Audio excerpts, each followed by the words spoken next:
Hello, you wonderful people, and welcome to another episode of Crime Centric. This being a show where it's about crime dramas that I watch. For today's episode, I'm going to talk about the latest episode of Coroner. A lot of really interesting things went down in this episode, so let's break it down. This was a really interesting case because obviously we start off with actually, we meet the dude Glenn, and he's trying to leave a message on his phone.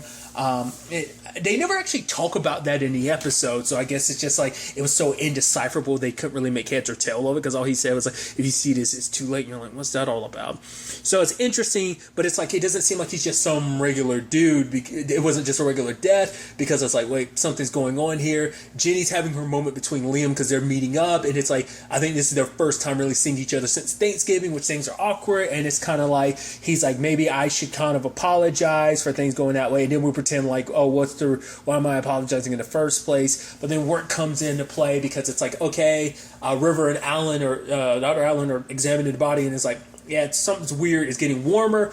Jenny gets scratched on his body. She's bleeding. At the same time, her boss was talking to Peterson, because Peterson's there trying to get his job back, or rather he was threatening to basically, sue Jenny or whatever to get his job back. But then it's like, he shows up, examines the body, and it's like, oh, radiation. Wait, what? Shit's going down. Jenny kind of gets, taken in, like, basically, like, I guess almost like a version of the CDC, I guess, in a sense, shows up to kind of help out and everything. And she's forced to kind of be on the sidelines, which she doesn't do well being on the sidelines, because she's up there tapping the glass being like, hey, I need to be in there. Peterson looks at her and kind of ignores her. And then they drop the blind. She's like, what? She's trying to call. Wait, her cell phone is being blocked. She calls Allison on the landline, and it turns out, oh, everyone's cell phone is being blocked, because essentially the feds are here because this might be a terrorist thing, because they don't know what it is. So it's like, oh, they don't want any information leaking out. Then obviously Allison, the entire episode, is basically dealing with the Sabina situation, because it doesn't seem like it's just things that just end with Thanksgiving. It sounds like they shacked up. That's what it sounds like, but maybe they did, maybe they didn't. Because Sabina's like, oh, you didn't call me back. And because she's like, I thought there was something here. But then it's like, I thought it was actually interesting when Allison ended up breaking it down, because for Allison, well, obviously, and it's interesting because it seems like Allison, we've seen that over the course of the season already. She's a bit of a worrywart, because like when things kind of start, I think it's also like the pregnancy, probably her hormones are probably running a little. It seems like that's who she is naturally, and I think probably being pregnant and her hormones probably just heightens that already. So it's like she's probably normally at like a 5 or 6. This probably puts her at an 11 or whatever. But the fact, shut up, I was about to say the fact is, but the way they were talking made it seem like something might have happened at Thanksgiving night, where she was like, oh, I'll drive you home. But it's like, oh yeah, you never called me back. And I thought it was interesting because Allison was basically like, I think she's like, this might make me sound crazy, but she's like, I think there's only like a certain amount of happiness that you can have. And for her, it's like she basically dumped 8 years and a shit ton of like her savings into making sure she gets pregnant, and she was super happy. And being around Sabina made her even more happy. So I think there's like some part of her brain that was kind of scared, like, I'm using up all the happiness in my life. Like, she thinks people are only allocated like a certain amount of happiness, which is actually a very like sad thought to have. It's like, oh, like once you've used up basically all your happy points, you're not going to be, leave nothing for the rest of your life. So I think it's a thing of like, if I'm too happy now, that she thinks like, I think she gets too much in her head, thinks like, oh, I'll never be happy again later on. That basically almost like someone who's like, oh my God, I just hit the jackpot with like a lottery and I won so much money. I've used up literally all my good luck in my entire life. So rest of my life, I'm going to have nothing but bad luck. It's kind of I think a similar theory she kind of has in her head when it comes to happiness. But she's willing to kind of give the whole Sabina situation another shot. She's like, okay, are you going to call me this time? She's like, no, because you're going to be there hopefully in the morning if you give that shot. And it's like, we could go back to my place. And she's like, now? And I was just like, no, like after all this. But it's like, yeah, and it's like, oh, things kind of work out for them. Things are kind of crummy for everyone else around them, but still, it was kind of nice to see that end up progressing, because I was wondering like where we left off with that, after that Thanksgiving episode. But at the same time, like, Jenny's trying to figure this whole thing out from her side of things. Peterson comes in, and because at first Jenny's trying to, get her medicine, because obviously she's hyperventilating. She's like, going a little stir crazy, just being locked in there, not being able to communicate with anybody, So I'm sure her condition, like I'm sure it makes her a little claustrophobic. Plus, she's all about seeking the truth. And the fact of the matter is, I'm kind of stuck in here doing nothing. So But Peterson comes in there and he's willing to help her. And this ended up being a very interesting episode. I was like, oh, like the way the episode was progressing, because even part of me was like, oh, is she going to hire him afterwards? Like, are we going to move past a lot of stuff and like, oh, he's going to be part of the team again? Because like throughout the episode, you do see that they do kind of work well together. They butt heads a lot because he constantly brings up his issues with her by, because obviously he talks about like Camilla, because we find out like Glenn was at this power plant. He met with the dude who's the head of it, Spencer, and his wife, because apparently Glenn and Camilla were having an affair, which the actress who plays Camilla, can't think of her name, but I know her from she was in Jesus, I'm blanking, Warehouse 13 and Bitten, which were both on the Sci-Fi Network, which I think in general, I think Sci-Fi does a lot of like Canadian shows, I think. So both of those might have been Canadian shows. And obviously this being the Canadian show, I just kind of correlate that all together in my, head. But that was just kind of dope. See, I feel like there was something else more recent than, because I think Bitten was the last thing I saw her in. Because I think she was on Bitten after her character dies in Warehouse 13. Sorry, spoilers for a show from a couple years ago. Regardless, I want to say, I feel like I remember her in something more recent than Bitten, but maybe I'm mistaken. Nevertheless, once again, tangents and all that. So but their working together ended up being this, like I said, interesting dynamic of like, because like, I started getting a little suspicious of him, the way he was focusing on Jenny, especially because it's like, oh yeah, like, look at you being, because she's like, yeah, because she's like, oh, how hard could this be to figure this out? Because I literally went through school and everything when I had a 7-year-old at home and stuff like that, so this should be a piece of cake. And so part of me was almost wondering, it's like, is Peterson here to dig up dirt on her to kind of use so that he could get his job at? Like, that's what I thought this was all about. But it's like, oh no, they're working together and everything. I was like, that's interesting. And so at first he's kind of like, you know what, screw it, I'm going to leave. But then the case started getting interesting and he sticks around. And it's like I said, they work well together. They figure this out because it's like, oh, she's having an affair with Glenn.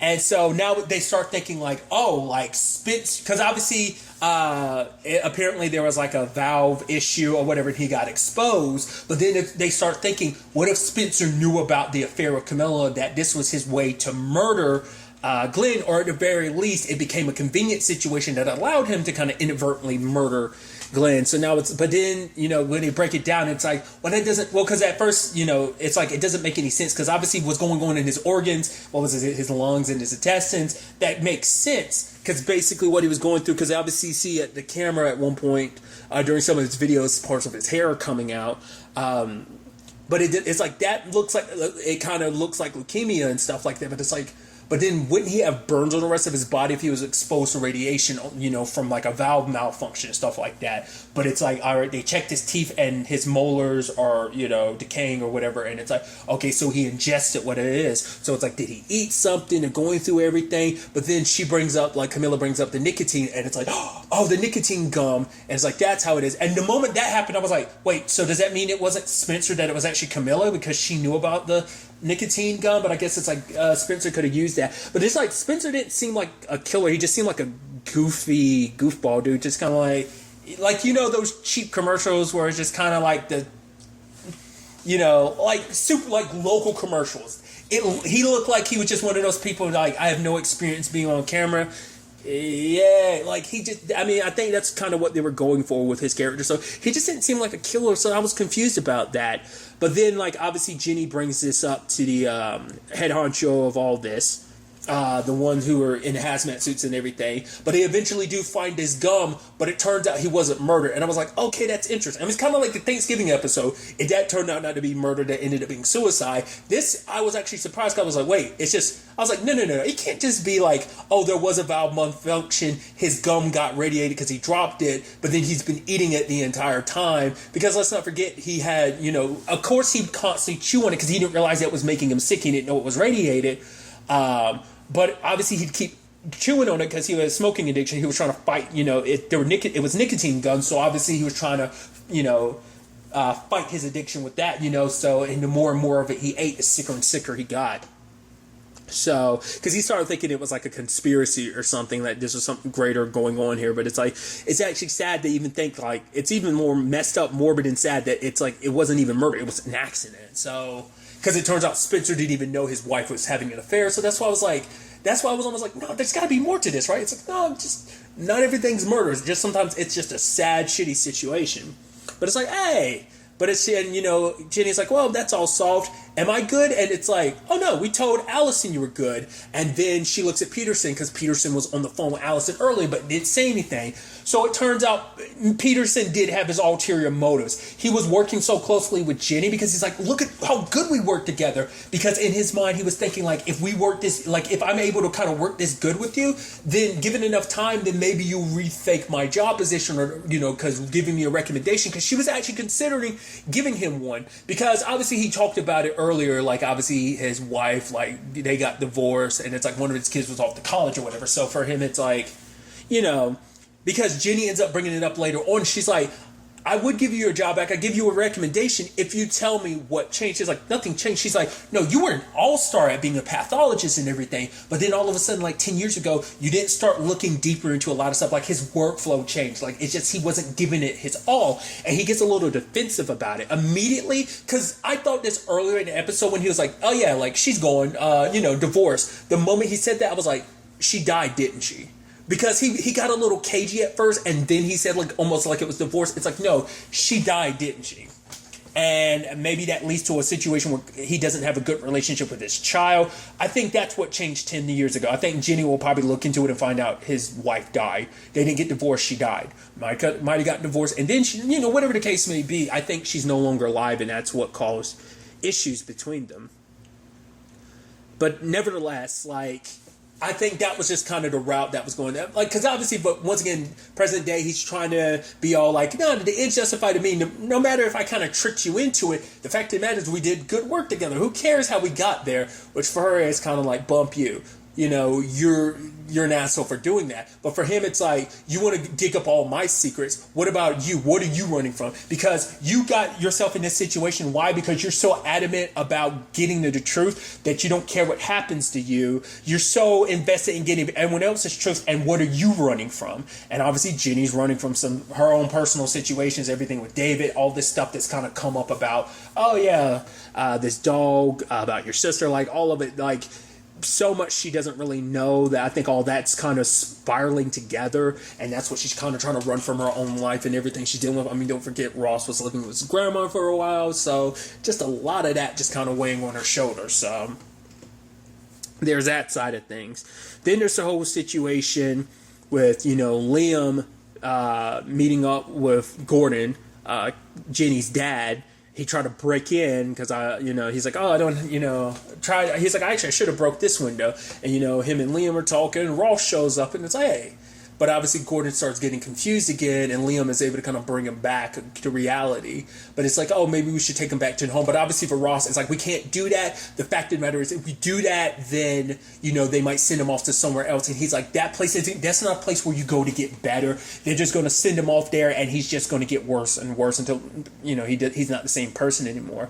And obviously when they try to sneak him back in, obviously Liam pretending to be that Mystico, that magician, but he looks at the sign-in paper and sees Ross's name a lot. So I'm wondering, does Ross come to see his grandfather a lot because it kind of fills that void of not, he was probably always tight with his grandfather, but probably got even more tighter with his grandfather after his after his dad died. And I think it's probably that thing of like, he probably can't really talk to Jenny about it, or really talk to anyone about it. It's like, Jenny's not a replacement for losing his dad, and maybe at least being around Gordon kind of helps, soften that blow, feel that hole at least a little bit in his heart. Or maybe it's simply a situation that he was always, like I said earlier, like just always was really tight with his grandfather like that. So that was kind of a neat kind of like little subplot in the episode. Which sets up some interesting stuff because Jenny's talking to him. He's like, I got to tell you the truth. He's like, yeah, I shot the dog because he killed Katie. And he's like, wait, what? she's like, that, because obviously she's like, yeah, I know you shot the dog because I remember now, but it's like, wait, you're saying he killed, but she's like, then he started mentioning steroids, and then part of my brain was like, did Jenny accidentally kill her sister and she doesn't remember, and he killed the dog to make her feel better about, or rather he killed the dog so he can place the blame on the dog and not Jenny have to worry about it. So maybe that's the psychological aspect to this, is the dog is her trying to like bury, the dog is a representation of you being afraid of yourself because you killed your sister, but you were so young, and the trauma of it created like a psychological block, and your brain is trying to force you to remember, but it's so painful, so it's putting up all these blocks, and the dog is supposed to represent you running away from the truth, maybe. Like, because he started going down that route of like, I need to tell you the truth, but obviously he started spiraling a little bit, and Jenny couldn't get to it, so now she herself is spiraling because it's like, what is the truth? I'm starting to lean towards that because he started, like I said, he started bringing up the stairs. So it might have been a thing they got into an argument and she accidentally killed her sister, and he killed the dog to be like, so he probably told other people, yeah, to put the dog down, the dog killed my daughter. So just to kind of continue with the narrative, maybe, or maybe the dog played a role in the accident. It's hard to say, Then on the other side of things, we had the McAvoy side of things.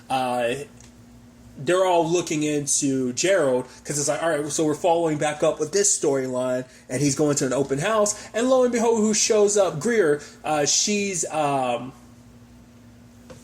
to, following him into the open house. Like, obviously McAvoy is like, we can't do this. She's like, you're legally not able to do it. I can. So she's following him in there. And then like the way he's talking to her, because obviously she's getting super nervous around him. And it's like, oh, he's like, yeah. She's like, so what do you do? He's like, I haven't figured that out yet. I'm like, oh, that's creepy. And she's like, oh yeah, have you seen out back there? He's like, oh yeah. What do you want to do? Get murdered back there? And she's like, looks down. He's like, I'm sorry. That was a terrible joke. It's like, he knows who you are, doesn't he? And he starts leaning in. I'm like, he knows, doesn't he? And she leaves, and it's like, yeah, it wasn't her who broke cover. He already knew about McAvoy and the two. He's like, oh yeah, like I saw someone like watching me at my place. He's like, I followed you guys. I knew you guys were here, so all that surveillance you did was kind of for nothing.